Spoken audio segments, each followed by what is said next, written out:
তো আজ আমি একা 50 জনের রান্না করলাম, আর এদিকে আমার বন্ধুরা কবজি ডুবে খাচ্ছে। তো ব্যাপারটা হচ্ছে আজকে আমাদের ক্লাবের সমস্ত সদস্য এবং বাচ্চারা মিলে এক বিরাট পিকনিক করছি। তো আগের দিন আমাদের ক্লাবে বিরাট এক ফুটবল খেলার আয়োজন করা হয়েছে, তো সেই উপলক্ষে আমরা পিকনিক করছি এবং আমি এদিকে মুরগির ঠ্যাং ছাড়াচ্ছি।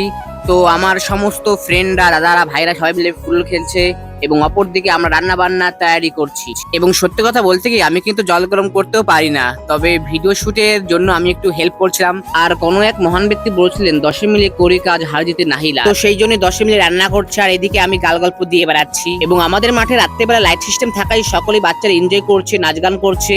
এবং সত্যি কথা বলতে কিন্তু এই বাচ্চাগুলো কিন্তু খুব এনজয় করছে। আমরাও কিন্তু ছোটবেলায় এরকম পিকনিক করতাম, যদিও এত বড় মাপের পিকনিক করতাম না, ডাল ডিম দিয়ে করতাম। তবে এখন কিন্তু আমাদের রয়েছে মাংস, ডাল, মিষ্টি, আর এদিকে কিন্তু আমার বন্ধুরা ঢকমতো খাওয়া দিচ্ছে। এই যে এক থালা হাড়গোড় বাড়ি ফেলেছে খেতে খেতে, আর এরা কিন্তু রাক্ষসের থেকেও এক ধাপ উপরে। আর এরকম পিকনিক কিন্তু আমরা মাঝে সাঝেই করি। তোমরাও এরকম পিকনিক করো কিনা কমেন্ট করে জানিও। ভালো করে সাবস্ক্রাইব করে দেখা হচ্ছে পরে ভিডিও। বাই।